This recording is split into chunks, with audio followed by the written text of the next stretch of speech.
বাঙালির oxygen food and talk, তাই বাংলার ঘরে ঘরে মুখরোচক।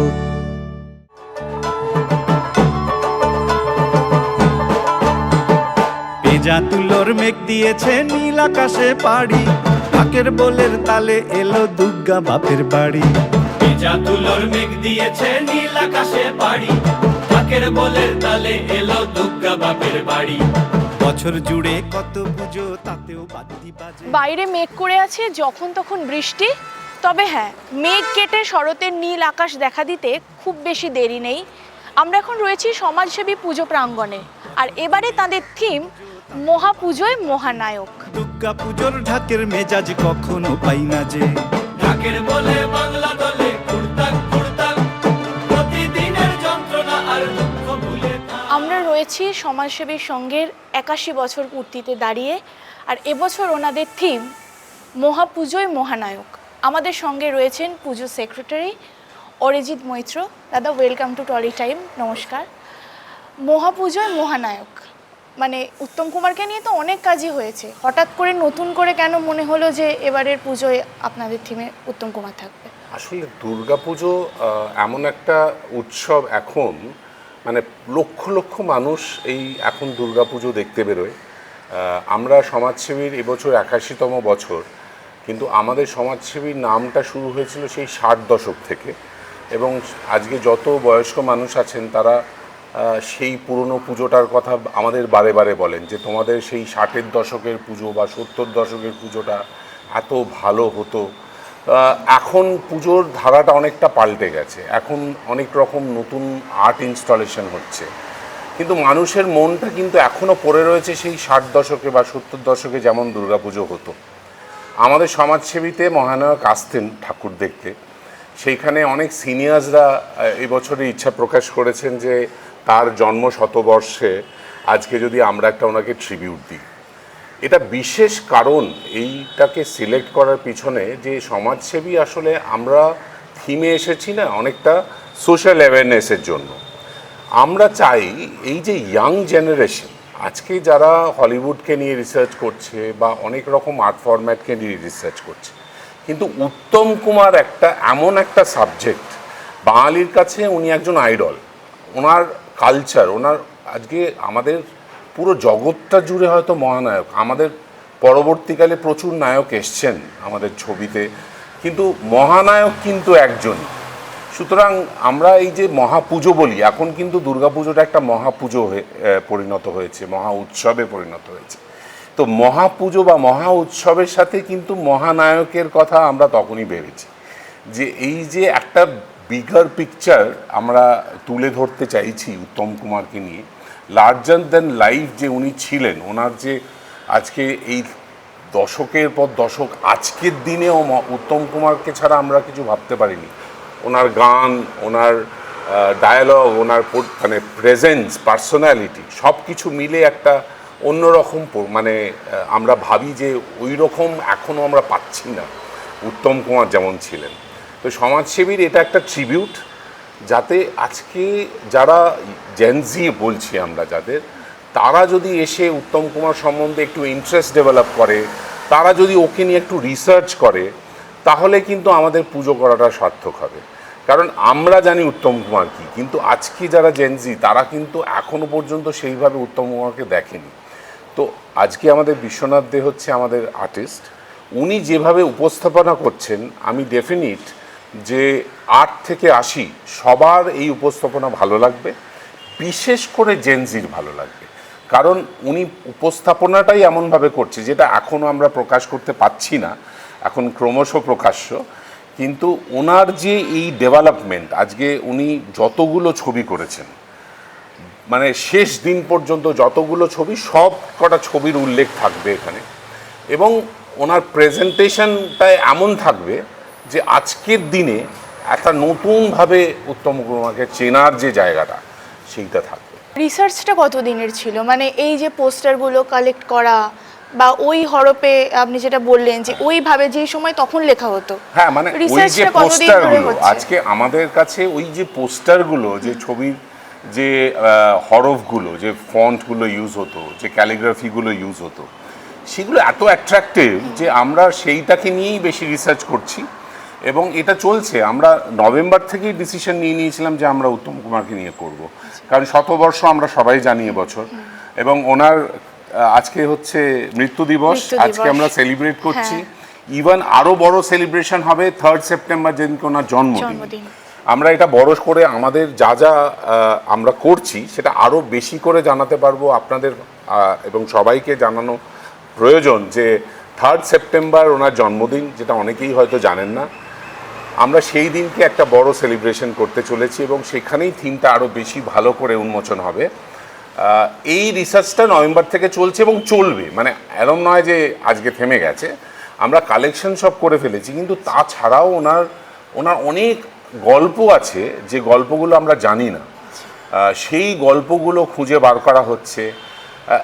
একটা অন্যরকম উপস্থাপনা, মানে যেটা আমাদের মেন, আপনাকে বললাম যেটা, যে যারা উত্তম কুমারকে দেখে বড় হয়েছে তাদের জন্য কিন্তু আছেই, অনেক কিছুই আছে, কিন্তু আমরা মেন ফোকাস করছি যারা ইয়াং জেনারেশন, যাদের কাছে উত্তম কুমারকে পৌঁছে দেওয়াটা আমাদের কর্তব্যের মধ্যে পড়ে। আর যে যে গল্পগুলো আপনি বললেন যেগুলো অনেকে জানে না, তার জন্য কি মানে পরিবারের সাথে কথা বলা? পরিবার আছে, ওনার সাথে যারা কাজ করেছেন তারা আছে, যারা ডিরেক্টর, যারা এখনো বেঁচে আছেন, যারা ব্যাক স্টেজে ছিলেন, যারা ওনার পুরো ওই সময়কার ওনার যে একটা প্রেজেন্স, ওনার ঢোকার পরে যে পরিস্থিতিটা তৈরি হতো, তার যে গল্পগুলো, এবং ছোট ছোট এমন এমন ইনসিডেন্ট যেটা উত্তম কুমারকে আরও প্রকাশ করবে যে উনি কি ছিলেন। আজকের দিনে পুরো ব্যাপারটাই কিন্তু বদলে গেছে, মানে সেই সময়ে যে পরিস্থিতি ছিল আজকে অন্যরকম পরিস্থিতি, কিন্তু তাও উত্তম কুমার মানেই একটা নস্টালজিয়া। আমরা সেই নস্টালজিয়াতে চলে যাচ্ছি, আমরা পুজোটাকেও একটু পুরনো ফরম্যাটে নিয়ে যাচ্ছি, আমরা প্রতিমার মধ্যেও একটা চমক আনার চেষ্টা করছি, যাতে পুরো ব্যাপারটার মধ্যে আপনার যেন মনে হয় যে উত্তম কুমার এইখানেই আছেন, এখানেই থাকতেন, এরকম একটা পরিস্থিতি তৈরি হবে। এই যে যেটা আমরা শুনেছি যে একটা সময় সাবেকি পুজো হতো, এখন থিমের পুজো, তো আপনারা যেটা করতে চাইছেন থিমের মধ্যেই একটা সাবেকি আনা, সেই বিষয়টা মানে মাথায় আমার রেখে মনে হয় যেটা আজকের ইয়াং জেনারেশন যেটা চায়, আমি যদি একদম আবার সেই কুচি প্যান্ডেলের মধ্যে চলে যাই, সেখানে হয়তো অনেক জেনজি, কারণ এখন সবাই সোশ্যাল মিডিয়া ফলো করে, যেখানে সোশ্যাল মিডিয়ার মধ্যে থেকে ওরা দেখতে পায় যে এখানে একটা অন্যরকম কিছু হচ্ছে, সেখানে তারা ছুটে আসে। তো আমি যদি একটা সেই 60 দশকে যেরকম কুচি প্যান্ডেল হতো সেরকম করি, তাহলে হয়তো অনেকে অ্যাট্রাকটিভ নাও হতে পারে। তো সেই জন্য আমাদের শিল্পী পুরনো ব্যাপারটাকেই একটা নতুনভাবে প্রেজেন্ট করা, যেখানে একটা আর্ট ফরম্যাট থাকবে, যেখানে উত্তম কুমারের একটা প্রেজেন্স থাকবে, ওনার একটা থিম মিউজিক থাকবে, যে মিউজিকটার মধ্যেও একটা চমক থাকবে। তো সব মিলিয়ে যখন আপনি মণ্ডপের মধ্যে ঢুকবেন, মনে হবে যেন উত্তম কুমার ওখানে প্রেজেন্ট আছে। এটাই আমাদের জানার ছিল যে মণ্ডপের মধ্যে ওনার সিনেমার গান দিয়ে, মানে সাজিয়ে এমন একটা পরিস্থিতি হবে, ডাইরেক্ট সিনেমার গান হয়তো থাকবে না, কিন্তু এমনভাবে আমরা এই থিম মিউজিকটাকে অর্গানাইজ করছি যাতে মানুষ যখন ঢুকবেন মণ্ডপের মধ্যে তার একটা উপস্থিতি অনুভব করবেন, যে কোথাও না কোথাও উনি আছেন। এবং আমরা আরও কিছু ভাবছি, সেগুলো ক্রমশ প্রকাশ্য। যে উত্তম কুমার বললেই মাথায় আসে সুচিত্রা সেন, বা আরও অনেক বড় বড় নাম আমরা জানি, সাবিত্রী চট্টোপাধ্যায়, মাধবী মুখোপাধ্যায়, তো তাদেরকেও কি একই সঙ্গে ট্রিবিউট দেওয়া হচ্ছে, বা তাদেরও একটা রেপ্লিকা? মেন ট্রিবিউটটা কিন্তু উত্তম কুমারকে নিয়ে, কারণ উত্তম কুমারের জীবনটা এতটাই প্রসারিত যে এখন পার্টিকুলারলি সুচিত্রা সেনকে বেছে নিলেও চলে না, কারণ ওনার সাথে সাবিত্রী চ্যাটার্জি আছেন, ওনার সাথে সুপ্রিয়া দেবী আছেন, ওনার সাথে আরো অনেকে, এটাই মানে ওনার সাথে অনেকের নামের মানে বহু নায়িকা, এবং শুধু নায়িকা কেন বলবো, নায়কও আজকের দিনে যারা যারা এখনো আছেন তার সাথে কাজ করেছেন। আমরা মেইনলি ফোকাস করছি মহানায়কের উপরে, যে মানে প্রতিটা কর্নারে ওনাকে উনি থাকবেন, কিন্তু হ্যাঁ সুচিত্রা সেন অবশ্যই থাকবেন, কারণ ওনাকে ছাড়া ওনার জীবনী তো কমপ্লিট হয় না। তবে ওনার প্রেজেন্সটা একটু অন্যভাবে থাকবে, সেটা আমরা মানে পুজোর সময় এলে বুঝতে পারবেন, আমি ওটা বলে বোঝাতে পারবো না, ওটা একটা অন্যরকম মানে আমাদের প্রেজেন্টেশন আসছে। মহানায়কের জীবনের অনেকগুলো অধ্যায় মানুষ জানে না, যেগুলো খুব রহস্যাবৃত বা সাধারণ মানুষের সামনে আসে না। সেই বিষয়গুলো কি কোথাও রিসার্চের মধ্যে এসেছে যে হ্যাঁ, মানে আসলে ওনার, আমি তো বলছি মানে মহানায়ক উত্তম কুমার বাঙালির জীবনে এমন একটা অধ্যায় যেখানে মানুষ মানে উঠতে বসতে মানে উত্তম কুমারের প্রতি যে উন্মাদনা, যে ভালোবাসা প্রতিটা মানুষের। আর আমাদের সমাজসেবীতে বিশেষ করে আমাদের এই পাড়াটায় প্রচুর সিনিয়র মানুষ থাকেন, তারা মানে মানে উত্তম কুমার বলতেই তারা মানে জানে যে বাঙালি মানেই উত্তম কুমার, মানে মহানায়ক মানেই আজকে তার প্রেজেন্স, তাকে মানে এখনো পর্যন্ত তার সিনেমা দেখা, তার গান শোনা, এই জিনিসগুলো এখনও তারা করে থাকেন।